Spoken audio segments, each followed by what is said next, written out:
أعوذ بالله من الشيطان اللعين الرجيم. بسم الله الرحمن الرحيم.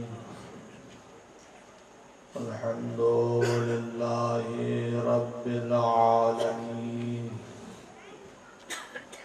بارئ الخلائق أجمعين باعث الأنبياء والمرسلين ثم الصلاة والسلام والتحية والإكرام على أشرف النبيين وخاتم المرسلين سيدنا المؤيد ونذيرنا المسدد المصطفى الأمجد.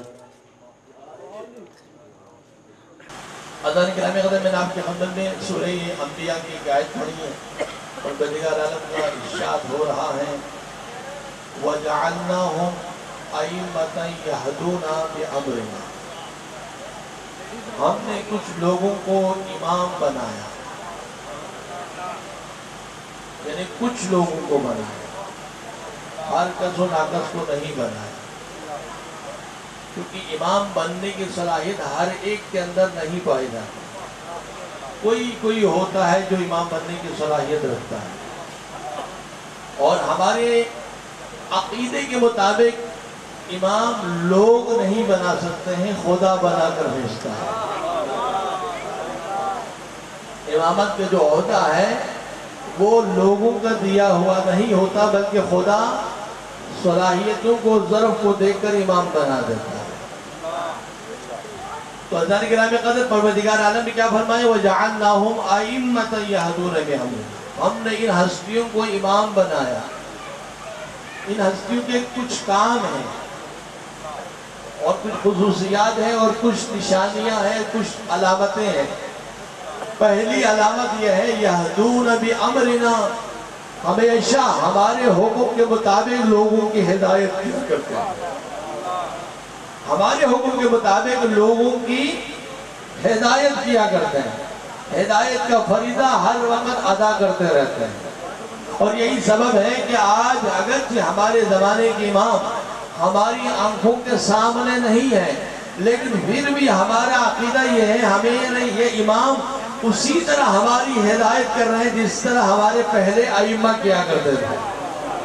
اس ہدایت میں کوئی کمی نہیں ہے. جس ہدایت کے جس انداز سے وہ ہدایت فرماتے تھے ویسی ہی ہدایت ہمارے زمانے کے امام ہمیں فرما رہے ہیں. اگرچہ ہماری آنکھوں کے سامنے سے اوجھل ہے، ہم ظاہری طور پر اپنے زمانے کے امام کو دیکھ نہیں سکتے ہیں، لیکن پھر بھی ہمارے امام ہمیں فائدہ پہنچا رہے ہیں. اب بہت سے لوگ سوال کر سکتے ہیں وہ یہ ہے کہ امام غائب ہے تو کیسے فائدہ پہنچائیں؟ غائب تو وہ ہوتا ہے کہ جو ہماری آنکھوں سے اوجھل ہو، ہمارے سامنے نہ ہو، اور کوئی چیز ہمارے سامنے نہ ہو ہم اس سے کیسے فائدہ حاصل کر سکتے ہیں؟ ہمارے علماء نے اس کے لیے بہترین مثال پیش کی. آپ دیکھیں جب صبح ہوتی ہے اور صبح ہونے کے بعد جب اجالا ہونا شروع ہو جاتا ہے، اجالا چھانا جب شروع ہو جاتا ہے، تاریکی مٹنا شروع ہو جاتی ہے، تو ایک مرحلہ ایسا آتا ہے کہ پورے آسمان کے اوپر بادل چھائے ہوئے ہوتے ہیں، پھر بھی پوری دنیا آپ کو روشن نظر آ جائے گی، پھر بھی دنیا روشن نظر آئے گی. اب سوال یہ ہے کہ اس دنیا کو روشن کون کر رہا ہے؟ اس دنیا کو روشن وہ سورج کر رہا ہے جو پردے کے اوڑھ میں بیٹھا ہوا ہے، پردے کے پیچھے ہے. پردہ کیا ہے؟ سامنے والے بادل پردہ ہے، اور پردے کے پیچھے جو سورج ہے وہ ہمیں فائدہ پہنچا رہا ہے. نہ صرف ہمیں فائدہ پہنچا رہا ہے بلکہ سورج کے بہت سارے کام ہیں. ذرا صلوات پڑھیں محمد والے.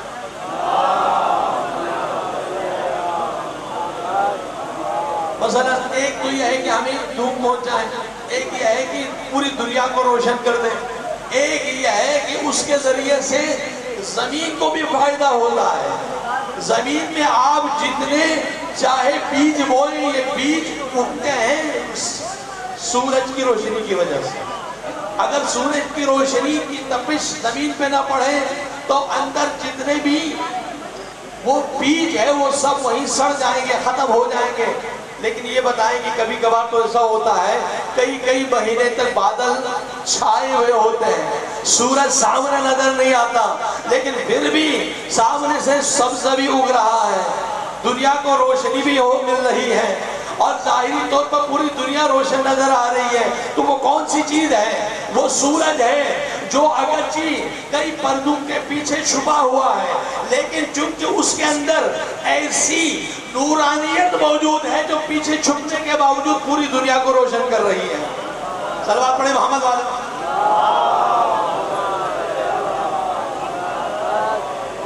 اسی طرح ہمارے امام بھی اگرچہ آنکھوں سے اوجھل ہے، لیکن ہمارے امام اسی طرح ہدایت فرما رہے ہیں جس طریقے سے بادل کے پیچھے چھپا ہوا سورج فائدہ پہنچا رہا ہے۔ صلوات پڑھیں محمد والے۔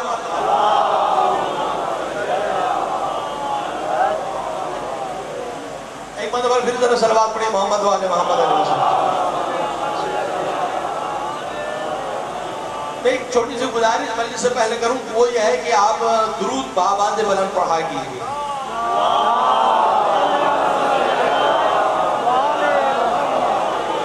کیا وجہ ہے؟ وجہ یہ ہے کہ میں نے سرکار صادق آل محمد امام جعفر صادق علیہ السلام کی حدیث پڑھی۔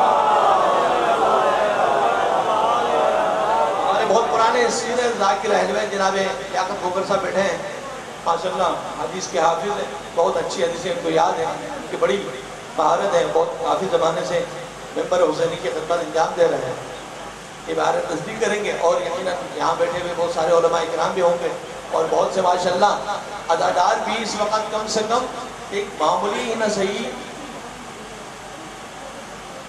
ایک ایسا مومن ضرور بن جاتا ہے کہ جب ممبر حسینی سے پڑھنے والے سے فائدہ حاصل کریں تو یہاں آنے والا جاہل آتا ہے، لیکن جب جاتا ہے تو عالم بن کے جاتا ہے، عالم بن کے جاتا ہے۔ صلوات پڑھیں محمد والے محمد علیہ وسلم۔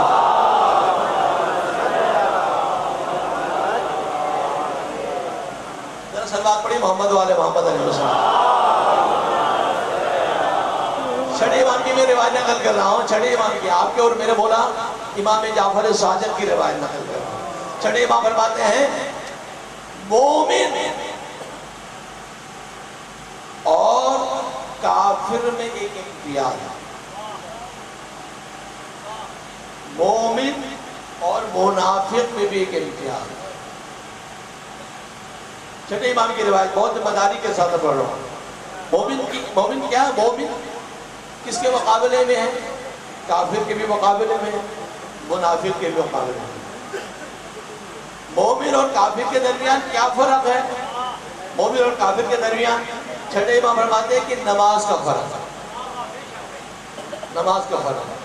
جو نماز پڑھتا ہے وہ مومن، جو نماز نہیں پڑھتا وہ کافر۔ یہ چھٹے امام کی روایت میں اپنی طرف سے نہیں بیان کر رہا، اگر میری حدیث غلط ہے تو بعد میں جا کے مجھے بتا دیجیے گا۔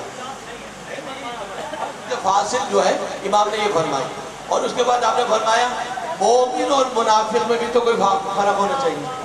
یہ تو مومن اور کافر کی بات ہو رہی تھی نا۔ مومن اور کافر کا جو فرق ہے وہ نماز سے ہوتا ہے، اور مومن اور منافق کے درمیان جو فرق ہوتا ہے وہ درود سے ہوتا ہے، درود سے ہوتا ہے۔ جو مومن ہوگا وہ بآواز بلند درود پڑھا کرتا ہے۔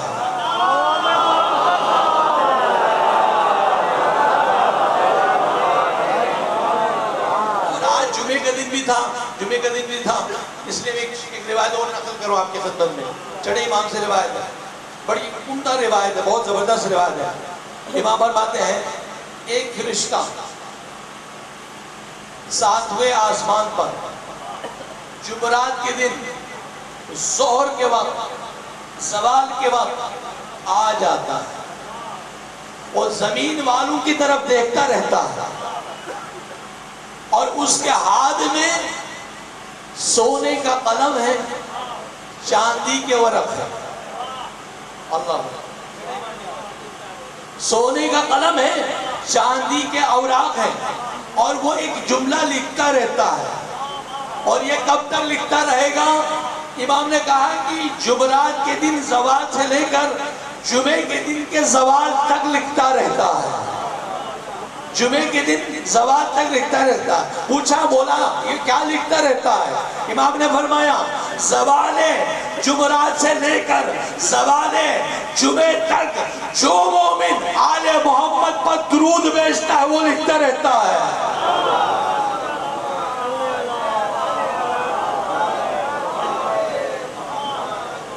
صلوات پڑھی محمد و آل محمد علیہ وسلم.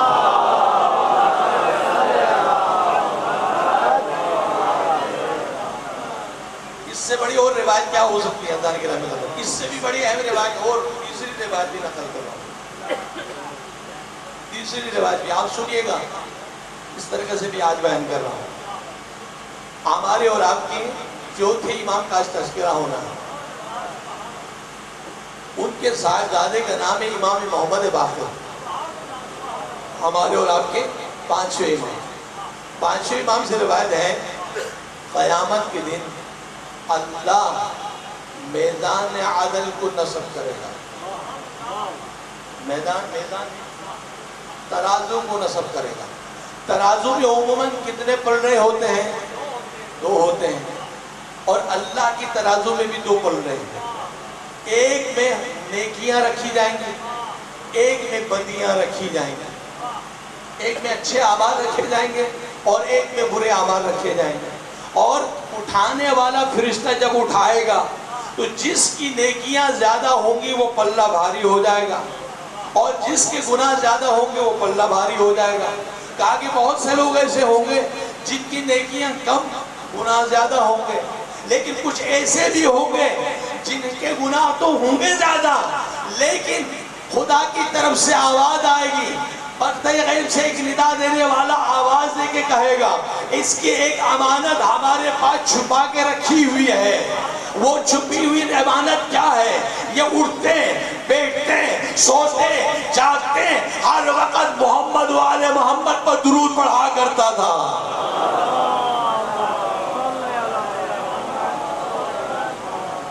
درود پڑھا کرتا تھا. اس درود کا ثواب اس لیے نیکی کے پلڑے میں رکھا جائے. جیسے درود کا ثواب پلڑے نیکی میں رکھا گیا تو وہ بھاری ہو گیا. یہ بندہ مومن ظاہری عبادت کے ذریعے جنت میں نہیں جائے گا، جائے گا تو آل محمد کے اوپر بھیجے ہوئے درود کے ذریعے جائے گا. تو آپ بتائیے اس سے بڑھ کے ثواب اور درود کے کیا ہو سکتا ہے؟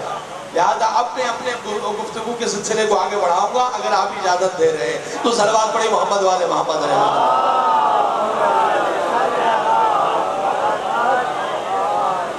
وَجَعَلْنَاهُمْ أَئِمَّةً يَهْدُونَ بِأَمْرِنَا. ہم نے کچھ لوگوں کو امام بنایا اور ان اماموں کی خصوصیت یہ ہے کہ ہمارے امر کے مطابق ہدایت کیا کرتے ہیں.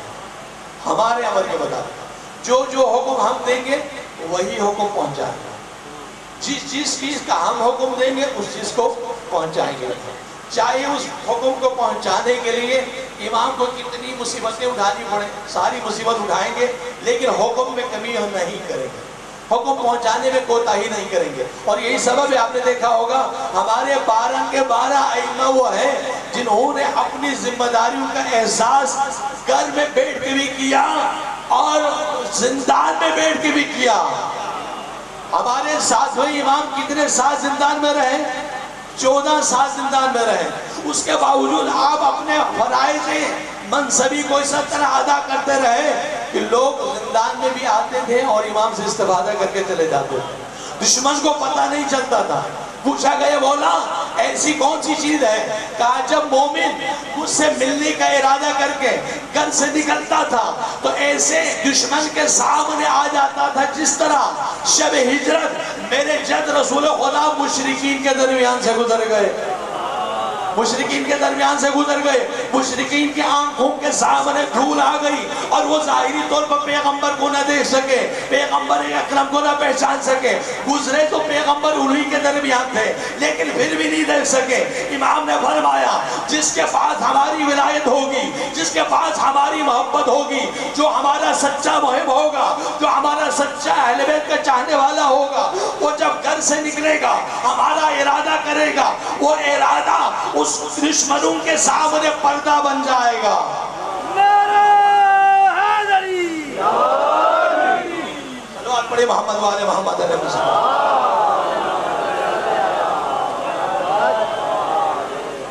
وَجَعَلْنَاهُمْ أَئِمَّةً يَهْدُونَ بِأَمْرِنَا، کچھ لوگوں کو ہم نے امام بنایا اور وہ ہمیشہ ہمارے امر کے مطابق لوگوں کی ہدایت کیا کرتے ہیں۔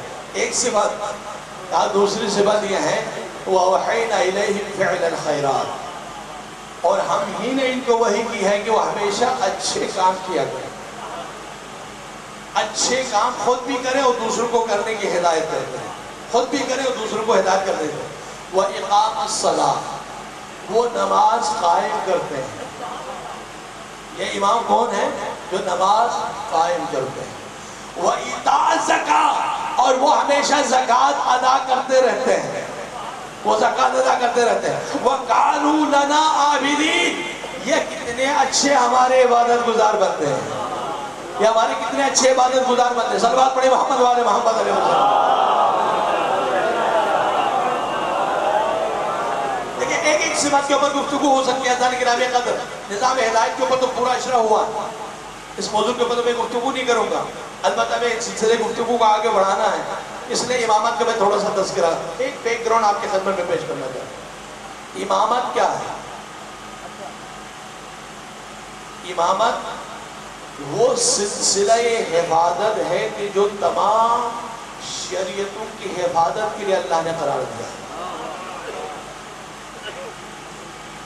کتنے انبیاء آئے ہیں پیغمبر اکرم تک، کتنے آئے؟ 1,24,000 انبیاء آئے۔ 1,24,000 انبیاء میں کتنی شریعتیں آئیں؟ 4 شریعتیں آئیں۔ کتنی کتابیں آئیں؟ ظاہری طور پر 4 کتابیں آئیں۔ 4 کتابوں کے علاوہ کچھ اور کتابیں بھی ہیں، صحیفے بھی ہیں، ان صحیفوں کو ہم کتاب شمار نہ بھی کریں تب بھی ہمارے پاس 4 کتابیں ہیں۔ تو وہ 4 کتابیں کب تک رہیں گی؟ صبح قیامت تک رہیں گی۔ یہ شریعت جو آخری شریعت پیغمبر اکرم لے کر آئے، یہ شریعت کب تک چلے گی؟ صبح قیامت تک چلے گی۔ اور صبح قیامت تک جب چلنا ہے تو پیغمبر اکرم کے انتقال کو کتنا عرصہ ہو گیا؟ ابھی تو اس وقت کم از کم 1400 سال سے زیادہ عرصہ ہو گیا، 1500 سال ہونے والا ہے، 1500 سال مکمل ہونے والا ہے۔ تو لہذا یہ جو اتنے عرصے کے اندر امت کو مسلسل اللہ اپنے رحمتیں دے رہا ہے اور مسلسل ہدایتیں دے رہا ہے۔ امت اس وقت جو نماز پڑھ رہی ہے، امت اس وقت جو حج کر رہی ہے، امت جو اس وقت پروردگار عالم کی عبادت کر رہی ہے، یہ کس طریقے سے ہو رہی ہے؟ آپ نے کبھی غور کیا؟ 2 نبیوں کے درمیان تھوڑا سا فاصلہ آ گیا تو وہ زمانہ جاہلیت بن گیا۔ کبھی آپ نے غور کیا؟ جناب عیسیٰ نبینا علیہ السلام کے بعد ہمارے پیغمبر حضرت محمد مصطفیٰ صلی اللہ علیہ وآلہ وسلم سے تشریف لائے،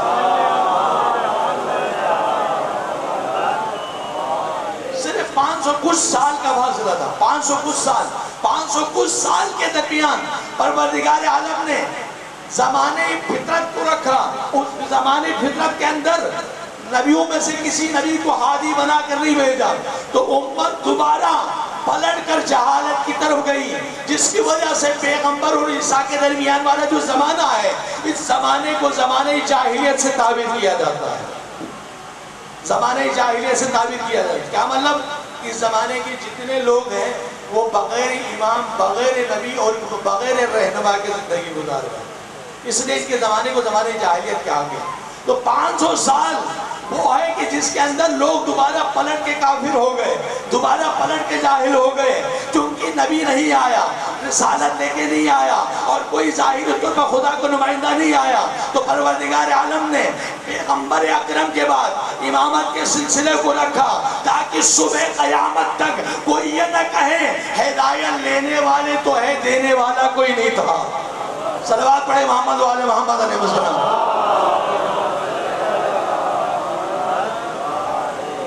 پیغمبر کے بعد پیغمبر اکرم نے امامت کا ایک سلسلہ شروع کیا، کہا کہ میں دنیا سے جا رہا ہوں اور تمہارے درمیان 2 گرامی چیزیں چھوڑے جا رہا ہوں۔ پیغمبر کی مشہور حدیث ہے نا، انی تارک فیکم الثقلین، کتاب اللہ و عترۃ اہل البیت، ما ان تمسکتم بہما لن تضلوا بعد ابدا فانہما لن یفترقا حتی یرد علی الحوض۔ میں تمہارے درمیان 2 گراں چیزیں چھوڑے جا رہا ہوں، ایک اللہ کی کتاب ہے اور ایک میری عترت اور میرے اہل بیت ہے۔ ان دونوں سے جب متمسک رہو گے تو کبھی بھی گمراہ نہیں ہوگے۔ کبھی بھی گمراہ نہیں ہوگے۔ کیا مطلب اللہ کے رسول بتلانا یہ چاہتے ہیں ایک کو لے لینے سے ہدایت نہیں ہوگی، دونوں کو لینا ہوگا، دونوں کو لینا ہوگا۔ قرآن کو بھی لینا ہے، اہل بیت کو بھی لینا ہے۔ قرآن اللہ کی کتاب ہے جو بولتی نہیں ہے، اور اہل بیت بھی اللہ کی کتاب ہے لیکن بولنے والی کتاب ہے، بولنے والی کتاب۔ اب ظاہر سی بات ہے قرآن مجید کے اندر کتنی آیتیں ہیں؟ 6666۔ کون سا مسلمان ایسا ہے کہ جس کے گھر میں قرآن نہیں ہے؟ لیکن آج تک کسی گھر کے قرآن نے آپ سے کہا ہے نماز پڑھو؟ آپ کے گھر میں قرآن ہے، یہ قرآن کیوں نہیں کہہ رہا کہ نماز پڑھو؟ کبھی کہا قرآن نے؟ قرآن خود سے کچھ نہیں کہتا، اس لیے کہ قرآن بولتا نہیں ہے۔ قرآن میں سب کچھ ہے، وَلَا رَبٍ وَلَا يَابِسٍ إِلَّا فِي كِتَابٍ مُبِينٍ۔ کوئی خشک و تر ایسا نہیں جس کا ذکر قرآن میں موجود نہ ہو، ہر شے کا ذکر قرآن میں ہے۔ لیکن اس کے باوجود قرآن جو گھر میں رکھا ہوا ہے وہ نہ نماز کا حکم دے رہا، نہ زکوٰۃ کا حکم دے رہا۔ جیسے ہی شعبان کا مہینہ آئے تو ہمیں روزے کا حکم دینا چاہیے، آج تک کسی قرآن نے نہیں بتایا۔ تو جو قرآن میں لکھا ہوا ہے بتائے گا کون؟ یہ جو قرآن میں لکھا ہوا ہے وہ بتائے گا کون؟ یہ بتائیں گے محمد مصطفیٰ، یہ بتائیں گے علی مرتضیٰ، یہ بتائیں گے حسن مجتبیٰ، یہ بتائیں گے حسین مظلوم کربلا، یہ بتائیں گے 12 امام کہ جو پیغمبر کے جانشین ہیں، پیغمبر کے بعد ان کے سلسلے امامت کی کڑیاں ہیں۔ وہی لوگ بتا سکتے ہیں کہ قرآن میں یہ ہے، قرآن کی یہ آیت ہے، قرآن کی اس آیت کا مفہوم یہ ہے، قرآن کی اس آیت کی تفسیر یہ ہے۔ صلوات پڑھیں محمد والے محمد۔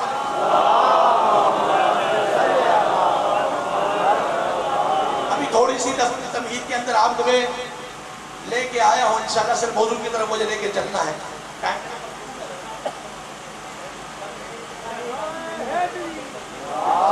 محمد والے محمد علیہ السلام۔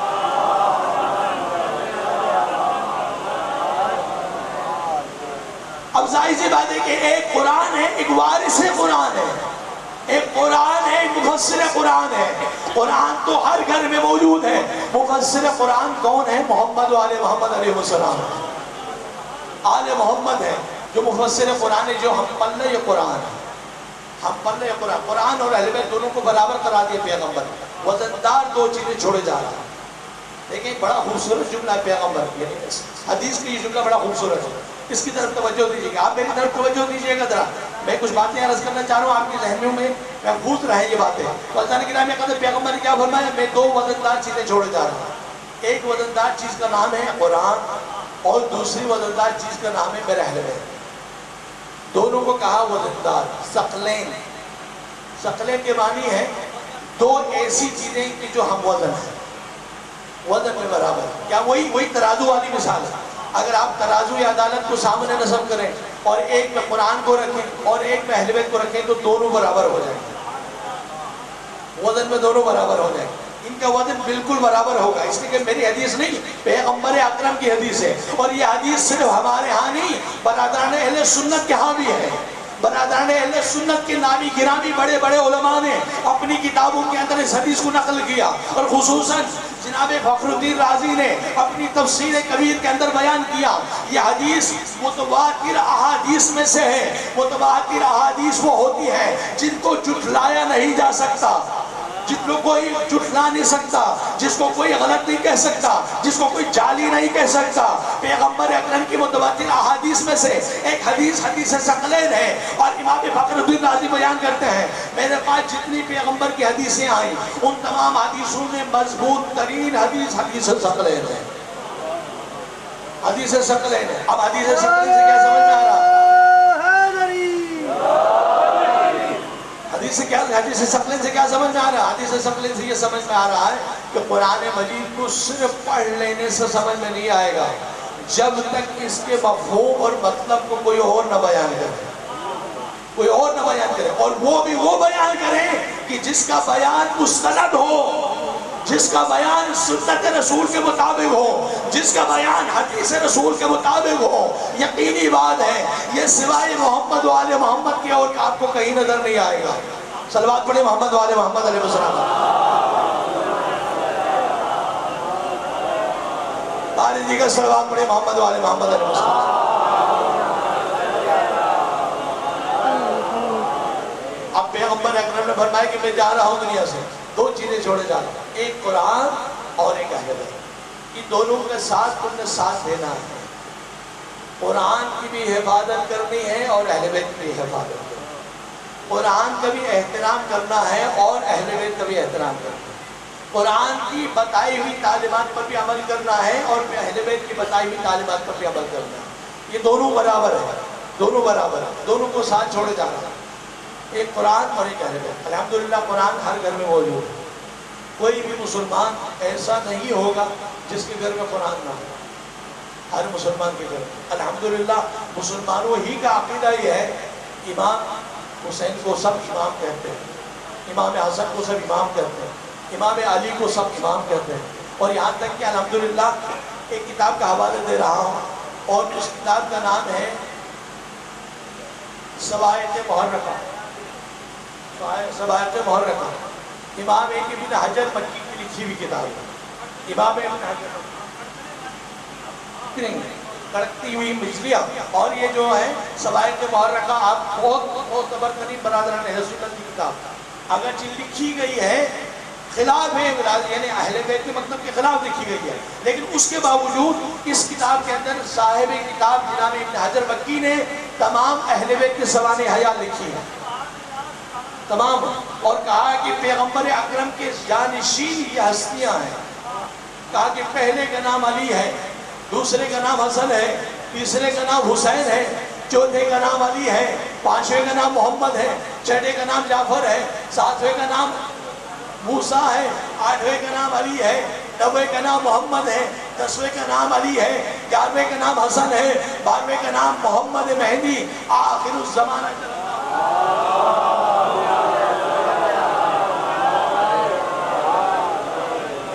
دیکھیں میں بہت پتہ کی بات بتا رہا ہوں، میرے برادران اہل سنت میں بھی بہت سے مومنین ہیں، یہاں برادران اہل سنت یہاں بیٹھے ہوئے اور مجلس اعلیٰ کے اندر تشریف لائے ہوئے ہیں، اور وہ بھی میری اس گفتگو سے استفادہ کریں گے۔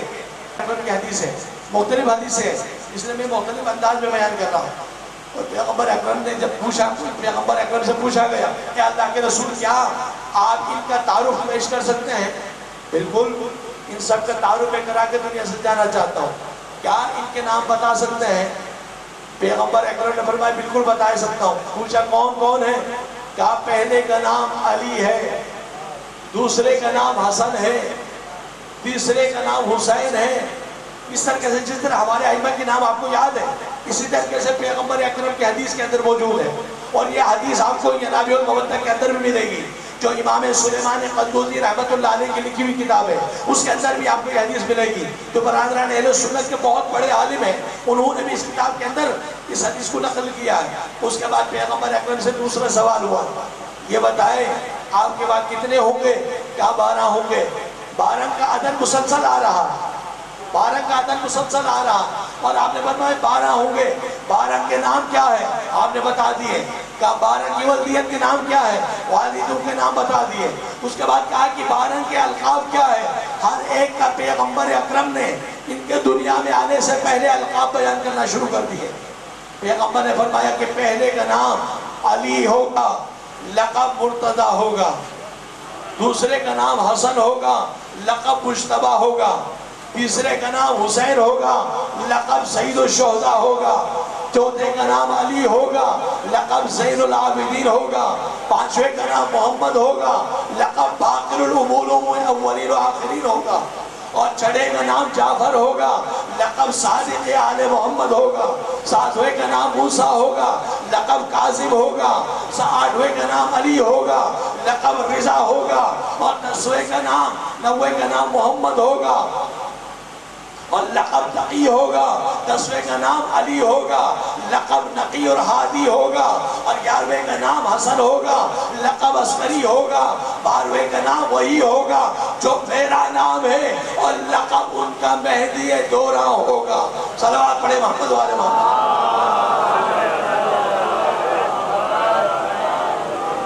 صلوات پڑھے محمد والے محمد علیہ وسلم۔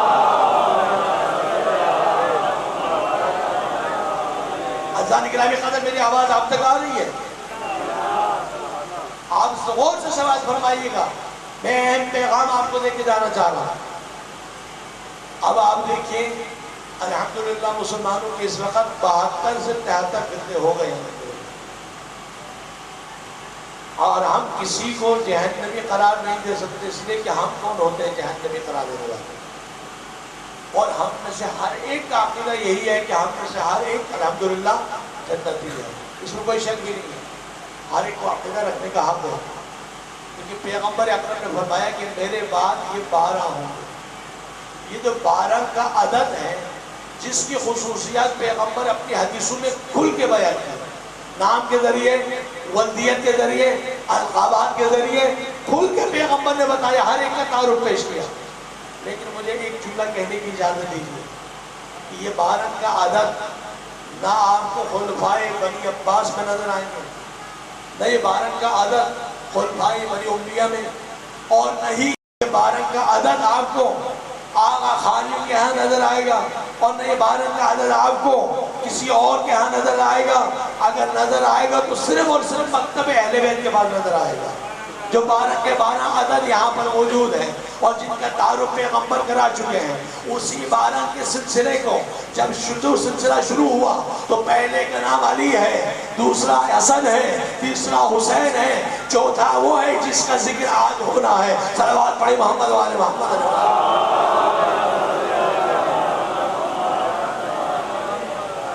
میرے چوتھے امام، امام زین العابدین علیہ السلام کا تھوڑا سا تذکرہ آپ کے خدمت میں ہو جائے، پھر اس کے بعد امام کے مسائل بھی بیان کر کے آپ کی خدمت کو تمام کرنا ہے۔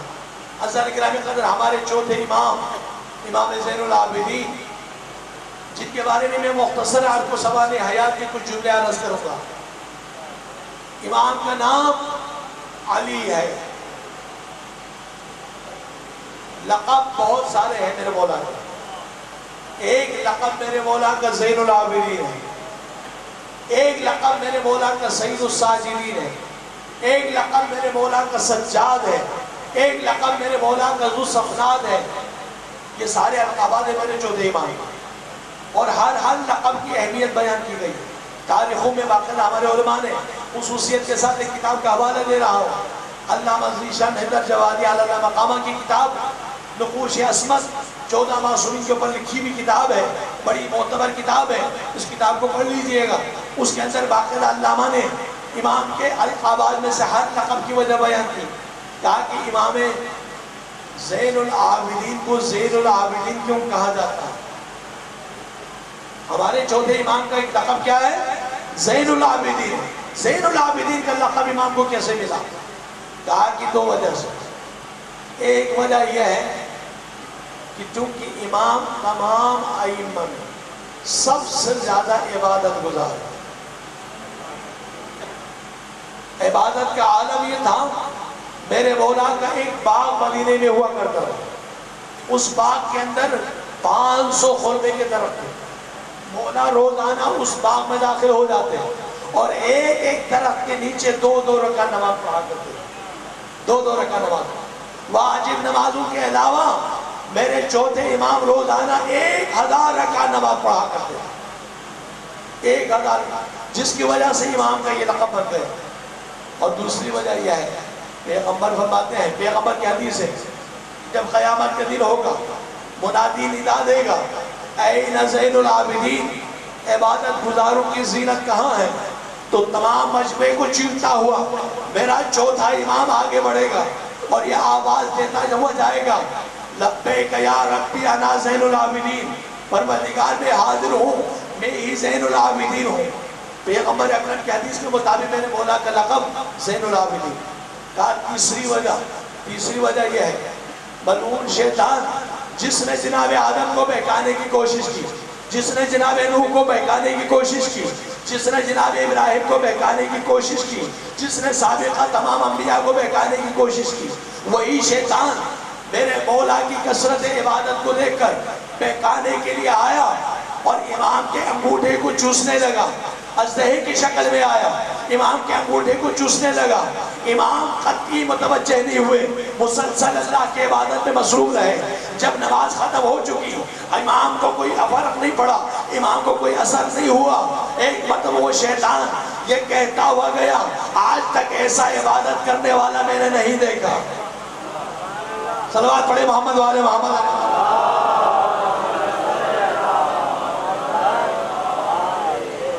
میں نے بڑے بڑے عابدوں کو بہکایا ہے, میں نے بڑے بڑے عبادت گزاروں کو بہکایا ہے, لیکن یہ عجیب عبادت گزار ہے جس کو میں بہکا نہیں سکا. علامہ ذیشان حیدر جوادی بیان کرتے ہیں آسمان سے ایک آواز آئی, تو کیسے بہکائے گا, یہ زین العابدین ہے, زین العابدین ہے, تو بہکائے گا عابد کو, تو بہکا سکتا ہے عابدین کو, تو بہکا سکتا ہے عبادت گزاروں کو. یہ عبادت گزاروں کی زینت ہے, عبادت گزاروں کی زینت کو تو کیسے بہکا سکتا. صلوات پڑھیں محمد والے محمد.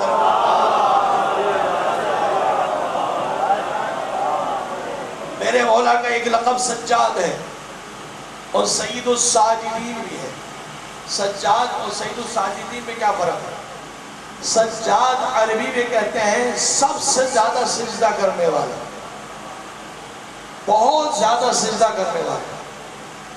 سجدہ, سجدے سے امام کا کردار اور اہمیت جو ہے اجاگر ہو رہی ہے سجدے کے ذریعے سے, کیونکہ مومن کی معراج نماز ہے, مومن کی معراج نماز ہے, نماز کی معراج سجدہ ہے, نماز کی معراج سجدہ ہے, اور سجدے کی معراج زین العابدین ہے, سجدے کی معراج زین العابدین ہے. میرے مولا کے سامنے جب بھی کوئی اچھی خبر آتی فوراً سجدہ کرتے تھے, جب دو مومنوں میں صلح کراتے تھے فوراً سجدہ کرتے تھے, جب کوئی نعمت مل جاتی فوراً سجدہ کرتے تھے, جب کوئی مصیبت دفع ہو جاتی فوراً سجدہ کرتے تھے. کثرت سجدے کی وجہ سے میرے مولا کا ایک لقب سجاد ہو گیا. اب میں کہوں گا سجاد تو آپ کو دنیا میں بہت ملیں گے, اس لیے کہ عبادت گزاروں میں بہت سے لوگ سجدے کے عالم میں کوئی عبادت گزارتے ہیں, زندگی گزارتے رہے. تاریخ میں ہیں بڑے بڑے لوگ گزرے ہیں جنہوں نے کئی مہینے تک سجدہ کیے, کئی مہینے تک سجدے کے حالت میں رہے. لہذا سجاد ممکن آپ کو مل جائے. تو پھر اس سجدات سے بڑھ کر امام کا ایک لقب اور آ گیا, وہ سید الساجدین, تمام سجدے گزاروں کے سید و سردار. صلوات پڑھے محمد والے محمد. دیکھیں میں چودہ امام کا تھوڑا تذکرہ کر رہا ہوں, ذرا میری طرف توجہ دیجیے گا. اور امام کا ایک لقب ذو الصفنات بھی ہے. ذو الصفنات کی کیا معنی ہے؟ امام کے اعضائے سجدہ خصوصیت کے ساتھ گھٹنے اور پیشانی مبارک اتنی زیادہ سجدے کی کثرت کی وجہ سے اونٹ کے جس طریقے سے گھٹنے کے اوپر گڈھے پڑا کرتے ہیں, اسی طرح میرے مولا کی پیشانی پر اور گھٹنوں کے اوپر گڈھے پڑا کرتے ہیں. سال میں 2 مرتبہ کٹوانے والے کو لاتے تھے اور وہ کاٹ کر دنیا میں چلے جاتے تھے, جس کی وجہ سے مولا کا ایک لقب ذو الصفنات ہو گیا. مولا کا ایک لقب کیا ہو گیا؟ ذو الصفنات ہو گیا. صلوات پڑھیں محمد والے محمد علیہ وسلم. میرے مولا کی امامت کا زمانہ کتنا ہے؟ میرے مولا کی ولادت باسعادت 38 ہجری کو مدینے میں ہوئی. 40 ہجری کو جد بزرگوار مولا امیر المومنین کی شہادت واقع ہوئی. 2 سال اپنے جد بزرگوار کے زیر سایہ رہے, اور پھر آپ اپنے چچا امام حسن مجتبیٰ کی زیر سرپرستی میں آئے. کب تک؟ 40 ہجری سے لے کر 50 ہجری تک. 40 ہجری سے لے کر 50 ہجری تک امام حسن مجتبیٰ کی امامت کا زمانہ تھا. اور جب امام حسن مجتبیٰ کی شہادت ہوئی تو امام حسین کی امامت کا زمانہ شروع ہوا. تو امام حسین کی زیر سرپرستی امام نے 61 ہجری تک امام حسین کی زیر سرپرستی زندگی گزاری. 61 ہجری کو ان ہنگاموں میں اور اس مشکل حالات میں امام زین العابدین نے امامت کی ذمہ داری کو سنبھالا. سنبھالنے کے بعد امام شہادت تک 61 ہجری سے لے کر 95 ہجری تک امام اپنی امامت کے سلسلے کو لے کے آگے بڑھے. یہ میں ایک تھوڑی سی تاریخ آپ کی خدمت میں پیش کر رہا ہوں.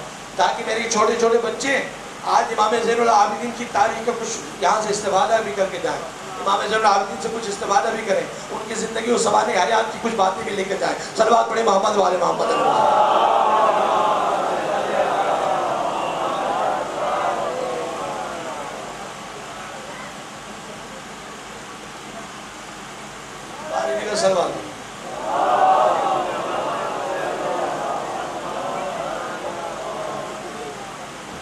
دیکھیں میرے بزرگوں، میرے بچوں، یہ درسگاہ ہے۔ کیا ہے؟ درسگاہ ہے۔ اور درسگاہ میں جو بیٹھے ہوئے ہیں وہ طالب علم ہیں، جو بیٹھا ہوا ہے یہ معلم ہے، عالم نہیں۔ دیکھیں عبا قبا پہن کے آنے سے کوئی عالم نہیں بنتا ہے۔ عالم سوائے آل محمد کی کوئی دنیا میں رہا ہے؟ کوئی بھی اپنے آپ کو عالم کہہ ہی نہیں سکتا۔ ہمارے جتنے بڑے مراجع گزرے، جتنے ہمارے بڑے مجتہد گزرے، آیت اللہ ہوئی، آیت اللہ خمینی، اس وقت آغا سستانی ہے، آمنائی، جتنے بھی ہمارے بڑے بڑے بزرگ علماء ہیں، جب ان سے کہا جاتا ہے کہ آپ بزرگ ہیں، عالم ہیں، تو وہ کہتے ہیں نہیں، ہم مکتب اہل بیت کے ادنا سے طالب علم ہیں۔ بھائی یہی فخر کافی ہے کہ آل محمد کے مدرسے میں پڑھے ہوئے ایک طالب علم ہے، یہی فخر کافی ہے، یہی فخر کافر ہے، اس سے زیادہ اور فخر کی ضرورت نہیں ہے۔ عالم تو سوائے آل محمد کے کوئی ہو ہی نہیں سکتا، اس لیے کہ عالم کون ہوتا ہے؟ عالم وہ ہوتا ہے جس کے سامنے ہر سوال رکھا جائے جواب دے دے، جس قسم کا سوال رکھا جائے سوال کا جواب دے دے۔ کوئی سوال ہو اور وہ کہیں میں کتاب پڑھ کر آگے بتا دوں گا، تو وہ طالب علم ہو سکتا ہے، عالم نہیں ہو سکتا۔ لیکن یہ آل محمد کو شرف حاصل ہے جو کہہ سکتے ہیں مسند بچھائی جائے، مسند بچھائی جائے، اہل توریت کو بھی بلائے، اہل انجیل کو بھی بلائے، اہل زبور کو بھی بلائے، اہل قرآن کو بھی بلائے، اور علی ایسا فیصلہ دے، ہر کتاب کہے علی نے وہی فیصلہ کیا۔ صلوات پڑھے محمد والے محمد علیہ وسلم۔ میرے چوتھے امام کا تذکرہ ہو رہا ہے، ایسا نہیں کہ میں چوتھے امام کا تذکرہ ہو رہا ہے، چوتھے امام، میرے چوتھے امام امام زین العابدین کا تذکرہ ہو رہا ہے۔ چوتھے امام کی امامت کا جو زمانہ ہے وہ 34 سال ہے، 34 سال، کیونکہ امام کو جو امامت ملی 61 ہجری میں، امام کی شہادت جو واقع ہوئی وہ 95 ہجری، 61 اور 95 کے درمیان کتنا عرصہ بنتا ہے؟ 34 سال۔ 34 سال تک میرے مولا امامت کرتے ہیں۔ امامت کا آغاز کربلا سے ہوا، امامت کا آغاز کربلا سے، اسی امامت کی ذمہ داری کو لے کر بے کجاوا اونٹوں کے اوپر بیٹھ کر اور ایدیوں کا کرتا پہنے ہوئے، ابھی مصائب بیان نہیں کر رہا ہوں، مصائب بیان نہیں کر رہا ہوں، ابھی امام کا تھوڑا سا تذکرہ کر رہا ہوں، امام کا انشاءاللہ تھوڑا سا خطبہ بھی آپ کی خدمت میں پیش کروں گا، تو شاید اس ممبر سے ابھی تک بیان نہیں ہوا ہوگا، جو آپ کی خدمت میں کچھ جملے عرض کرنا چاہتا ہوں تاکہ کچھ نئی باتیں بھی آپ تک پہنچ جائیں۔ حضرت گرامی قدر، میرے مولا اس امامت کی ذمہ داری کو اٹھا کر کربلا سے چلے کوفہ، کربلا کو بھی فتح کیا، کوفے کو بھی فتح کیا، کربلا سے چلے شام، شام کو بھی فتح کیا، پھر دوبارہ پلٹ کر کربلا سے مدینہ آئے، مدینہ آئے، اور مدینے کے اندر میرے مولا نے اپنی زندگی کے زمانے کے اوقات گزارے۔ ابھی کربلا سے واپس پلٹے ہی تھے، ایک مومنہ آئی، تاریخ میں لکھا ہے، بڑی اہم حکایت ہے، بڑے اہم واقعہ ہے، ذرا سماعت فرمائیے گا۔ ایک مومنہ آئی، اس مومنہ کا نام ہے حبابہ والبیہ، بچے شاید نام یاد نہ کر پائیں، کیا نام ہے؟ حبابہ والبیہ، مومنہ کا نام ہے حبابہ والبیہ۔ تاریخ آل محمد میں بڑی مومنات گزری ہے، اور جو واقعی آل محمد سے استفادہ کرنے کے نتیجے میں ولی زمانہ بن گئی، ان کا مقام اور مرتبہ بہت بلند ہو گیا، اتنا بلند ہو گیا کہ جب ان مومنات کا انتقال ہوا تو امام خود دور سے آ کر نماز جنازہ پڑھانے کے لیے آئے۔ آپ اندازہ لگائیں کہ کتنا مقام اور مرتبہ ان مومنات کا۔ ان مومنات میں سے ایک مومنہ کا نام ہے حبابہ والبیہ۔ حبابہ والبیہ وہ خوش قسمت خاتون ہے جو ہمارے 8ویں امام امام علی رضا کی حکومت تک زندہ رہی، امام علی رضا کی امامت تک زندہ رہی، جو پہلے امام کے زمانے سے لے کر امام علی رضا تک تمام اماموں کے پاس آیا کرتی تھی. مولا امیر المومنین کے پاس جب پہنچی, کہا کہ آپ امام ہیں, تو امام تو وہ ہوتا ہے جو معجزہ دکھاتا ہے, امام وہ ہوتا ہے جو معجزہ دکھاتا ہے, بتائے کہ آپ کیا معجزہ کے دکھائیں گے. مولا نے ایک پتھر دیا, کہا مومنہ اس پتھر کو سنبھال کے رکھو, اس لیے کہ میں تو دنیا سے ابھی چلا جاؤں گا, لیکن اللہ تجھے اتنی طولانی زندگی دے گا کہ میرے 8ویں فرزند تک تو زندہ رہے گا, 8ویں امام تک تو زندہ رہے گی. اور جب 8ویں امام تک تو زندہ رہے گی, ہر امام کی امامت کے معجزے کے لیے تم اس پتھر کو لے کے جانا, اور لے جا کے آنے والے امام سے کہہ دینا کہ اپنی مہر اس پتھر کے اوپر نصب کر دے. اگر امام کی مہر اس پتھر پر نصب ہو جائے تو سمجھ لینا یہ امام ہے, اگر نصب نہ ہو تو سمجھ لینا یہ جھوٹا ہے. مولا امیر المومنین کے پاس آئی, امیر المومنین نے ٹھپا لگایا. امام حسن کے پاس آئی, امام حسن نے ٹھپا لگایا. امام حسین کے پاس آئی, امام حسین نے ٹھپا لگایا. یہاں تک کہ جب میرے چوتھے امام کربلا کے سانحے کے بعد شام سے پلٹ کے جب مدینے پہنچے, مومنہ دوبارہ آئی, آ کر کہا کہ آپ امام وقت ہیں. کہا ہاں میں امام وقت ہوں, اگر آپ امام وقت ہیں تو اس پر ٹھپا ماریے. مولا نے ایک مرتبہ مہر لگائی, ایسے نصب ہوئی جیسے ان کے آبا و اجداد کی مہریں نصب ہوئی تھی. صلوات پڑھے محمد والے محمد.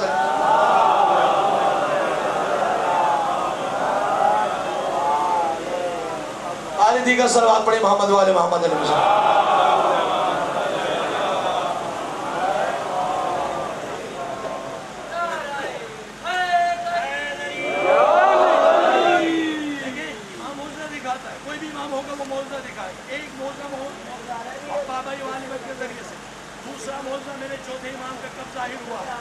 اس وقت ہوا کہ جب محمد ابن حنفیہ کی امامت کا مسئلہ آ گیا.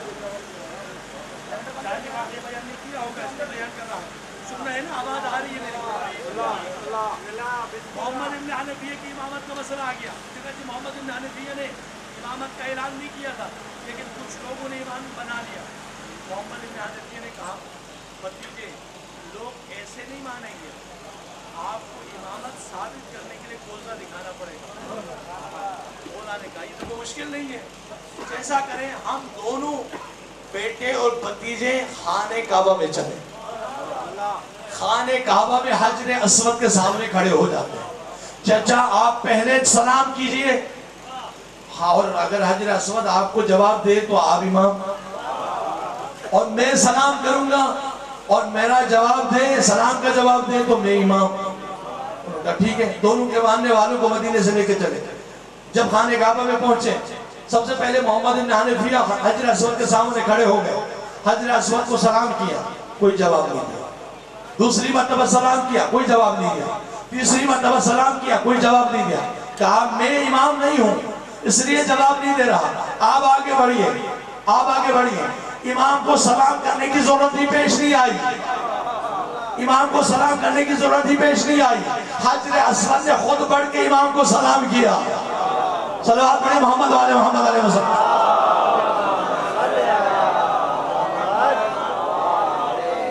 چوتھے امام کا تذکرہ, میرے چوتھے امام کا تذکرہ اتنا زیادہ ہے کہ کاش اگر میرے پاس ٹائم ہوتا تو میں 1.5 گھنٹہ اور مجلس پڑھ لیتا, لیکن کیا کیا جائے, کیونکہ اور بھی پڑھنے والے موجود ہیں, انتظار کر رہے ہیں, شدت کے ساتھ انتظار کر رہے ہیں, لہذا میں ان کی شدت کے انتظار کو کم کرنا چاہتا ہوں.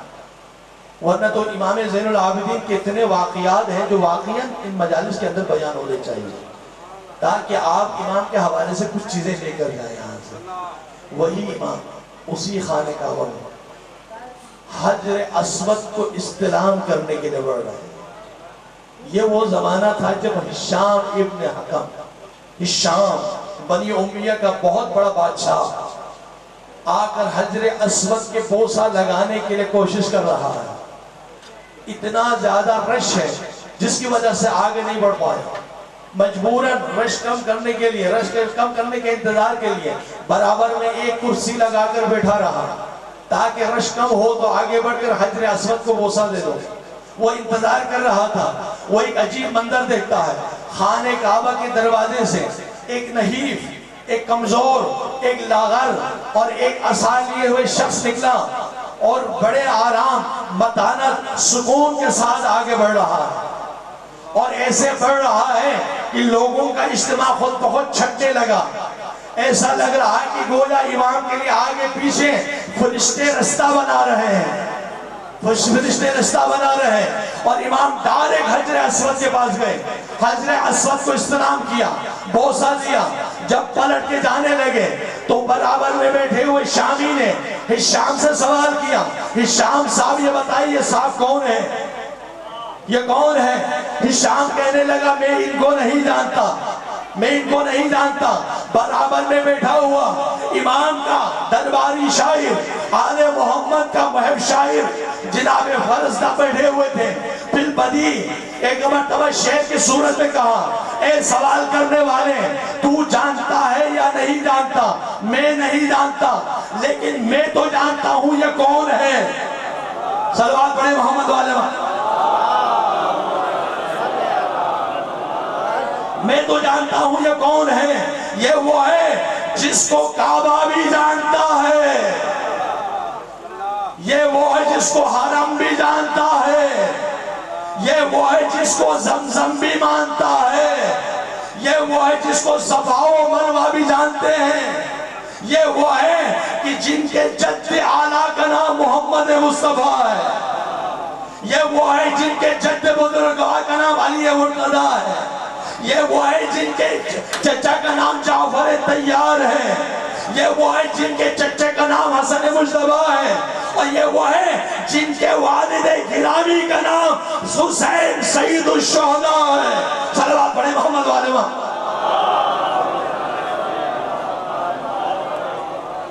بس ازان گرامی قدر، اب مصائب کی طرف جاؤں گا، اس لیے کہ ٹائم نہیں ہے۔ مسلسل یہ کہا جا رہا ہے کہ مولانا مختصر کریں، اس لیے میں معذرت کے ساتھ، میرا تو دل نہیں چاہ رہا کہ میں چھوڑوں، کیونکہ میرے مولا کا تذکرہ ہو رہا ہے، میں بھی معراج پہ جا رہا ہوں، مولا کے ذکر میں معراج پہ پہنچ رہا ہوں، اس منزل پہ پہنچا ہوں جہاں مجھے وجد آ رہا ہے، لطف آ رہا ہے، سکون مل رہا ہے، لیکن بہرحال مولا کے فضائل کے ساتھ مسائل بھی اتنے بڑے ہیں،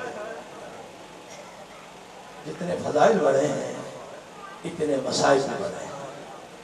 میرے تمام ائمہ میں یہ واحد امام ہے جو ہمیشہ ماں بہنوں کے سامنے بھی سر جھکا کے بیٹھا کرتے، میرے چوتھے امام کبھی سر اٹھا کر اپنی ماں بہنوں کو نہیں دیکھتے، اتنے غیرت مند ہے امام، اتنے غیرت مند، کبھی سر اٹھا کر نہیں دیکھتے کہ میں کہوں گا مولا یہ مدینہ ہے، ابھی تو آپ نے کربلا جانا ہے، بابا کی شہادت کے بعد میرے بیمار امام، میرے مظلوم امام، جن کے ہاتھوں میں ہتھکڑیاں آئی ہیں، پاؤں میں بیڑیاں ہیں، گلے میں توق آ چکا ہے، جس میں متحر کے اوپر قیدی کا کرتا ہے، نیلا کرتا، کتابوں میں لکھا ہے نیلا کرتا بنوایا گیا تھا، اور نیلا کرتا میرے مولا کو پہنایا گیا، میرے مولا نیلا کرتا پہنے ہوئے، ہاتھوں میں ہتھکڑیاں پہنے ہوئے، پاؤں میں بیڑیاں اور گلے میں تو لے کر بے کا جاوا اونٹ کے اوپر بیٹھ گئے، سر کو جھکائے ہوئے، جلے ہوئے خیمے سے ڈولا چلے، آگے آگے سید سجاد، پیچھے پیچھے رسول زادیہ، علی کی بیٹیاں زینب و ام کلثوم، سکینہ، فضہ، رباب، لیلہ، ام فروہ، یہ ساری بیویاں ساتھ ہیں، علی کی شیر دل زینب کبریٰ کے ساتھ ہیں۔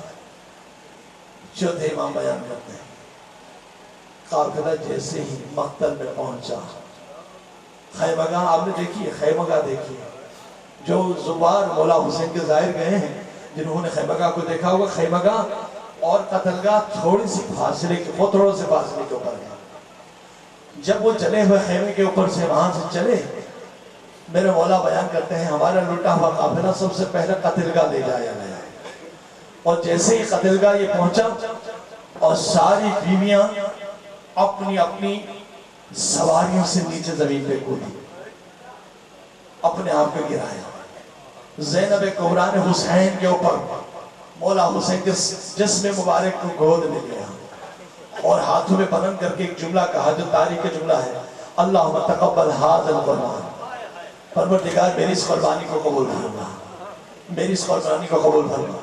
بس ایک مرتبہ ملعون شیبہ نے کہا کہ اس قافلے کو دوبارہ ناقوں کے اوپر سوار کرایا جائے، ناقوں کے اوپر ان کو سوار کیا گیا۔ میرے چوتھے امام بیان کرتے ہیں کہ ایک مرتبہ 11 محرم ہے، ہمارا قافلہ شہداء سے وہاں سے گزرا، شہداء کی لاشوں سے گزرا، ہم سب الوداع ہوئے اور ایک مرتبہ ملعون شیبہ نے کہا اس قافلے کو جلد از جلد عبید اللہ بن زیاد کے دربار کوفے میں لے کے جانا ہے، کوفہ لے کے جانا ہے۔ کوفے کے لیے روانہ ہوا۔ کیا طریقہ تھا؟ رات بھر سفر ہوتا تھا، رات کو سفر، دن کو ان کو ایسی جگہ پر رکھا جاتا تھا جہاں سب سے زیادہ دھوپ آتی تھی، اور جب یہ سفر کرنے لگے رات کا وقت، میرے چوتھے امام بیان کرتے رات کا وقت ہے، اچانک وہ نیزہ جس کی نوک پر میرے مظلوم بابا کا سر ہے زمین میں گڑ گیا اور ملعون شیبہ کے ہاتھ میں وہ نیزہ ہے، اور ایک مرتبہ کہتا ہے ہاں مجھے پتا ہے حسین تم ایک ہی چیز کے ذریعے سے آگے بڑھو گے، اور مجھے معلوم ہے، یہ کہہ کر ملعون ہاتھ میں در لیتا ہے اور امام کے سر مبارک کو چھوڑتا ہے، پیچھے آتا ہے، سید سجاد کے اوپر در مارنا شروع کر دیتا ہے۔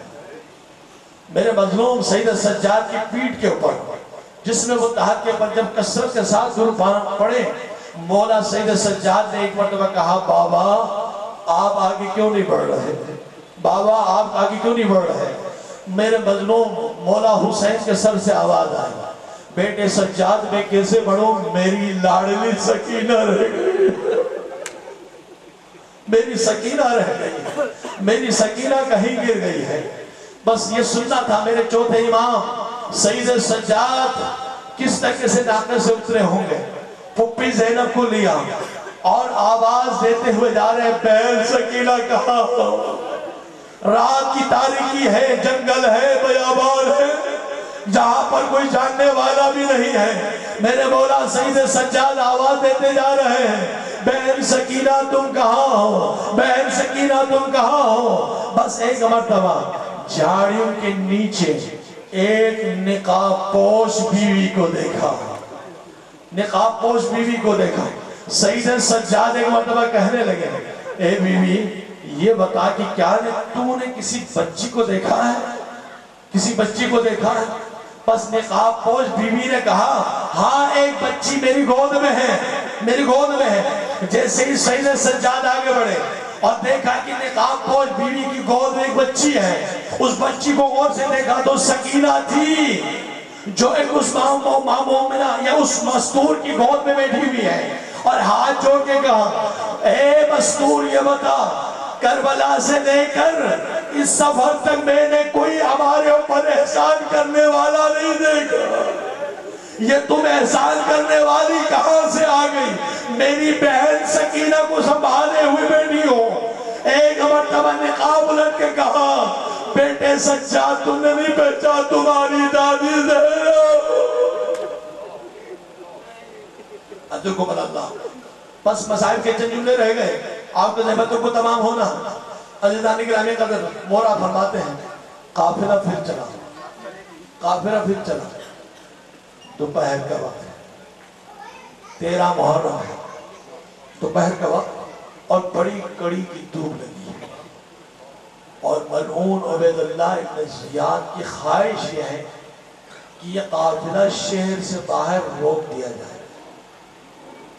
دو وجہ بتائی گئی، ایک وجہ یہ بتائی گئی چونکہ ابھی دربار سجایا نہیں گیا تھا، مکمل طور پر کنسٹرکشن مکمل نہیں ہوئی ہے، ابھی سجاوٹ مکمل نہیں ہو چکی۔ وہ ملعون کہہ رہا ہے سجاوٹ میں کوئی کمی نہیں آنی چاہیے، مکمل طور پر دربار کو سجایا جائے۔ دوسری وجہ یہ ہے کہ وہ ملعون دیکھ رہا تھا کہ دربار میں دیکھنے والوں کی تعداد کم ہوگی، باہر علی کی بیٹیوں کو نامحرم دیکھنے والے زیادہ ہوں گے، لہذا ان کو ایسی جگہ رکھا جائے جہاں نامحرم زیادہ سے زیادہ ان کا تماشا کرے۔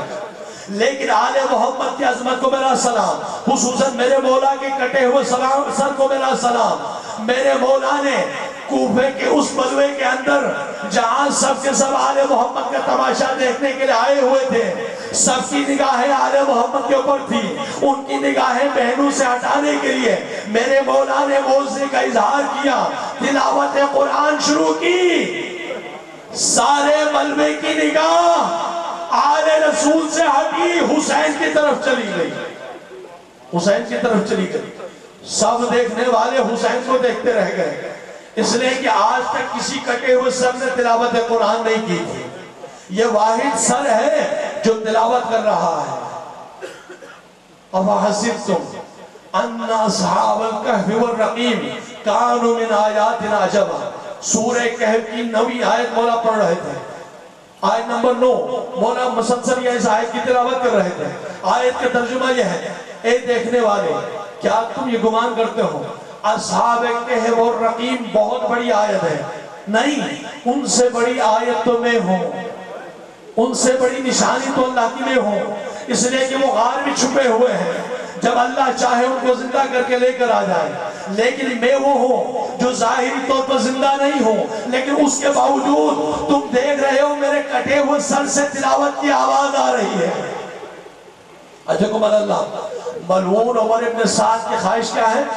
جلد از جلد یہ قافلہ دربار میں پہنچے تاکہ انعام اور اکرام مل جائے، انعام ملنے میں تاخیر نہ ہو جائے۔ اور ملعون عبید اللہ ابن زیاد نے اپنے قاصد کو بھیجا، عمر ابن سعد سے کہو کہ قافلے کو جلدی نہ لانا، کافی دیر تک کھڑا رکھنا۔ آل محمد کا قافلہ رکا ہوا ہے، کافی دیر تک رکا رہا۔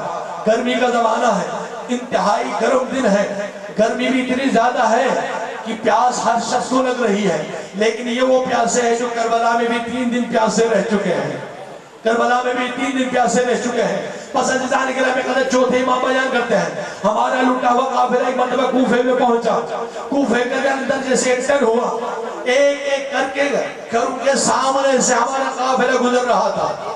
جناب حبیب بن مظاہر کے گھر کے سامنے ہمارا قافلہ پہنچا۔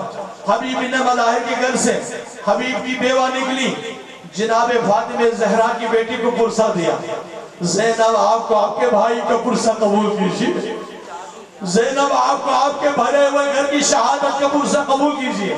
اور جیسے ہی آل محمد کا یہ قافلہ تھوڑا سا آگے بڑھائی ہوگا، جس ناقے کے اوپر زینب سوار ہے اسی ناقے پر سکینہ بھی سوار ہے، سکینہ بھی سوار ہے۔ سکینہ کو بڑی پیاس لگ رہی ہے، بڑی پیاس لگ رہی ہے، آنکھ اٹھا کر پھپھی زینب سے کہتی ہے، پھپھی زینب اگر ایک کوزہ بھرا پانی مل جائے، میری پیاس انتہا کو پہنچی ہے، بڑی پیاس لگ رہی ہے۔ زینب کبریٰ نے سر پہ جھکا دیا، کیوں؟ اس لیے یہ بھی کوفہ ہے، کوفے میں داخل ہو گئی، اور ایک زمانے میں جب کوفے میں زینب آئی تھی تو شہزادی بن کر آئی، آج جب کوفے میں آ رہی ہے تو زینب شہزادی بن کے نہیں آ رہی، قیدی بن کے آ رہی ہے۔ زینب نے سر کو جھکا کے کہا بیٹی میں تمہیں پانی کیسے دوں، شہزادی بن کے تو نہیں آئی۔ زینب نے جیسے سر کو جھکا دیا، گھر کی چھت پر کچھ خواتین آنے والے قافلے کا تماشا کرنے بیٹھی ہوئی ہے۔ ایک خاتون نے مکالمہ سنا، دوڑتی ہوئی کمرے میں گئی، گھر گئی، جا کر ٹھنڈا پانی لے کر آئی، کوزے میں پانی لے کر آئی، اور آ کر کہنے لگی یہ چھوٹی سی ننھی بچی بڑی پیاسی ہے، میرے شہر میں آئی ہے، یہ کیسے ہو سکتا ہے کہ میں پیاس بجھاؤں اور اس بچی کو پیاسا رکھوں، اس بچی کو پانی پلا دوں، اور اس بچی سے کہہ دینا کہ میرے لیے کچھ دعائیں ضرور کریں، کچھ دعائیں کریں۔ جناب زینب کبریٰ نے کہا سکینہ آل محمد احسان کرنے والوں کو دعائیں پہلے دیتے ہیں، دعائیں پہلے دیتے ہیں۔ سکینہ پہلے اس مومنہ کو دعا دعا، ہاں مومنہ بتا تیری کون سی دعائیں ہیں؟ ایک مرتبہ کہنے لگی کہ پہلی دعا تو یہ ہے کہ میں دیکھ رہی ہوں بڑی ظلم و ستم سے بھری ہوئی یہ بچی جس کے اوپر ظلم بہت زیادہ ہوا ہے، اور تم ایسا قافلہ لے کے آ رہی ہو، لگتا ہے کہ تم بہت زیادہ مظلوم ہو، لیکن میرا دل یہ چاہتا ہے کہ میرے اوپر بھی کبھی ایسا وقت نہ آ جائے۔ اس بچی سے کہہ دینا کہ اللہ میرے بچوں کے سرپرست کو ہمیشہ سلامت رکھے، اور میرے بچوں کو یتیمی سے بچائے، میرے بچوں کو اسیر سے بچائے۔ سکینہ نے ننھے منھے ہاتھ جوڑے، اللہ کی بارگاہ میں دعا کی، پروردگار تجھے میری یتیمی کے واسطے،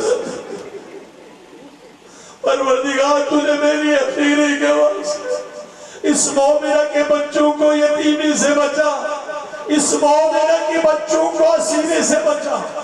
ہاں مومنہ، اور کون سی دعا؟ کہا دوسری اہم دعا یہ ہے، کافی زمانہ ہو گیا، بوڑھی ہو گئی ہوں، چلنے سے معذور ہو چکی ہوں، میں کوفے میں رہنے والی ہوں، میری شہزادی زہرا مدینے میں رہتی ہے، میرے مولا علی مدینے میں رہتے ہیں، کافی زمانہ ہو گیا، دل میں تمنا ہے میں مدینے جا کے زیارت کروں۔ مدینے کا جیسے ہی رسول زادی نے مدینے کا نام سنا، تڑپ کے کہنے لگی تم مدینے کس سے ملنے جاؤ گی؟ کہا شہزادی کونین جناب زہرا سے ملنے جاؤ گی۔ زہرا زندہ نہیں رہی، کس سے ملنے جاؤ گی؟ کہا مولا کائنات علی سے ملنے جاؤ گی۔ کہا علی بھی دنیا میں نہیں رہے، کس سے ملنے جاؤ گی؟ ارے زہرا کی بیٹی زینب تو زندہ ہوگی، اور حسین کا بیٹا علی کا بیٹا حسین تو زندہ ہوگا۔ زینب کبریٰ چونکہ کوفے میں بغیر چادر کے آئی تھی، زینب کے سر کے سامنے سفید بال تھے۔ زینب کہتی ہے اے مومنہ، اگر تمہارے شہر میں زینب آئے تو کیا تم پہچانو گی؟ کہنے لگی میں نہ پہچانوں تو کون پہچانے، میں زینب کی کنیز ام حبیبہ، میں زینب کی کنیز ہوں، میں نہ پہچانوں تو کون پہچانے۔ زینب نے اپنے چہرے کے سامنے سے بالوں کو ہٹایا اور ایک لمحے کے لیے اپنا چہرہ مومنہ کو دکھایا۔ مومنہ نے دیکھا، کہا آپ ہی زینب، آپ ہی زینب، ارے آپ یہاں آ گئی تو بھائی عباس کہاں چلے گئے؟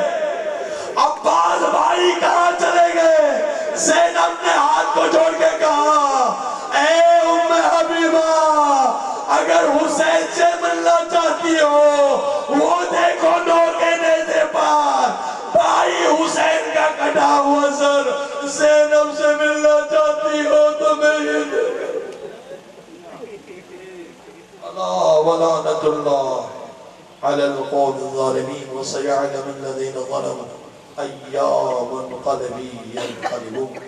خداوند ہماری اس قلیل عبادت کو اپنی بارگاہ میں قبول فرما، پروردگار بانی مجلس کی تمام حاجتوں کو پورا فرما، پروردگار جتنے بھی یہاں حاضرین تشریف فرما ہیں سب کی حاجتوں کو پورا فرما۔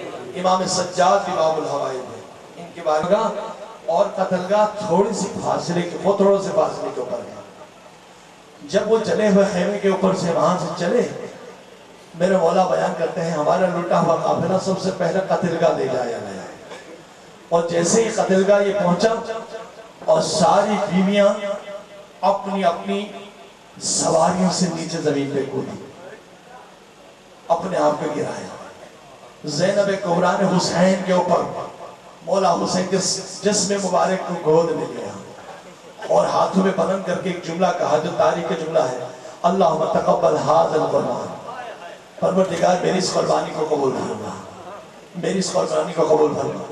بس ایک مرتبہ ملعون شبیر نے کہا کہ اس قافلے کو دوبارہ ناقوں کے اوپر سوار کرایا جائے، ناقوں کے اوپر ان کو سوار کیا گیا۔ میرے چوتھے امام بیان کرتے ہیں کہ ایک مرتبہ 11 محرم ہے، ہمارا قافلہ شہداء سے وہاں سے گزرا، شہداء کی لاشوں سے گزرا، ہم سب الوداع ہوئے، اور ایک مرتبہ ملعون شبیر نے کہا اس قافلے کو جل از جل عبید اللہ ابن زیاد کے دربار کوفے میں لے کے جانا ہے، کوفہ لے کے جانا ہے۔ کوفے کے لیے روانہ ہوا، روانہ ہوا۔ کیا طریقہ تھا؟ رات بھر سفر ہوتا تھا، رات کو سفر،